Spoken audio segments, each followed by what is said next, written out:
ఉత్తర వాహినిగా కృష్ణమ్మ పరుగులెడుతూ ఉంటే క్రౌంచగిరిపై శంకరుడు నిలవైన కోవెలది. దేవేంద్రుడు ప్రాణ ప్రతిష్ఠ చేసిన అమరావతిలో కొలువైన 30 అడుగులకు పైగా ఎత్తైన శివలింగం అక్కడి ప్రత్యేకత.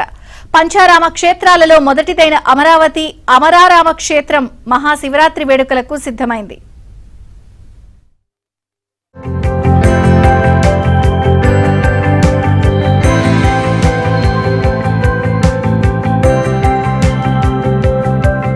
పల్నాడు జిల్లా అమరావతిలో కొలువైన అమరలింగేశ్వర స్వామి దేవాలయానికి అత్యంత పేరు ప్రతిష్టలున్నాయి. అమరావతి దేవాలయానికి ఎంతో చారిత్రక పురాణ నేపథ్యం ఉంది. తారకాసురుడు ఘోర తపస్సు చేసి పరమాత్ముని ఆత్మలింగాన్ని పొందాడు. ఆత్మలింగం ధరించి దేవతలపై దాడులకు తెగబడ్డాడు.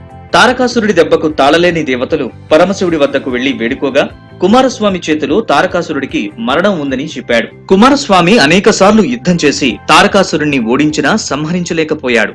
దేవతల కోరిక మేరకు శివుడు తారకాసురుడి మెడలో ఉన్న ఆత్మలింగాన్ని ఛేదించాలని, ఆ తర్వాతే తారకాసురుడికి మరణం ప్రాప్తిస్తుందని తెలిపాడు.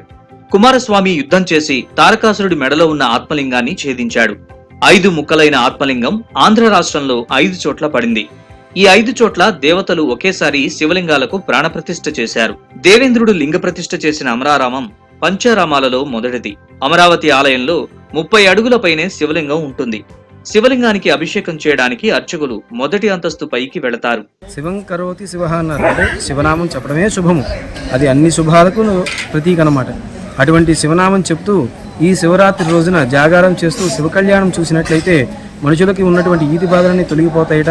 అదేవిధంగా దాంపత్య సమస్యలు కావచ్చు, ఇతరత్రా సమస్యలు కావచ్చు, పెళ్లి విషయంలో కావచ్చు, ఎటువంటి సమస్యలు ఉన్నప్పటికీ ఒక్కసారి శివ కళ్యాణాన్ని కళ్ళారా వీక్షించి ఆ రథోత్సవాన్ని దివ్య దర్శించినట్లయితే స్వామివారి యొక్క కృపతోటి ఈ ఈతి బాధలన్నీ తొలగిపోతాయని చెప్పేసి మనకి పురాణాల ద్వారా తెలుస్తూ ఉన్నది.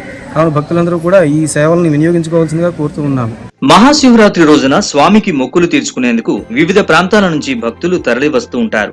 ప్రసిద్ధి చెందిన అమరావతి దేవాలయంలో మహాశివరాత్రి ఉత్సవాలు 5 రోజుల పాటు అంగరంగ వైభవంగా జరుగుతాయి.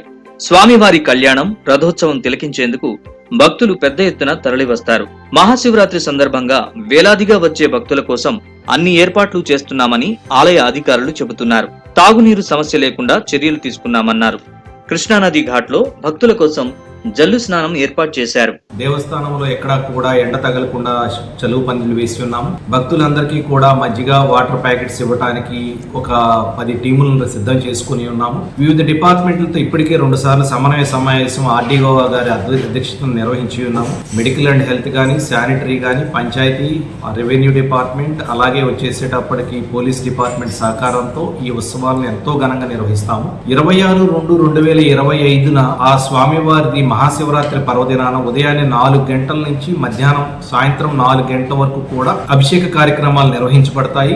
ఆసక్తి ఉన్న భక్తులందరూ అభిషేక కార్యక్రమాల్లో పాల్గొనవచ్చు. అలాగే 27/3/2025 వచ్చేసేటప్పటికి ఉదయం తెల్లవారుజామున 3 గంటలకి స్వామివారిది వచ్చేసేటప్పటికి కళ్యాణం అత్యంత వైభవంగా జరుగుతుంది. అలాగే 27/2/2025 సాయంత్రం 4 గంటలకి స్వామివారి దివ్య రథోత్సవం అత్యంత వైభవంగా జరుగుతుంది.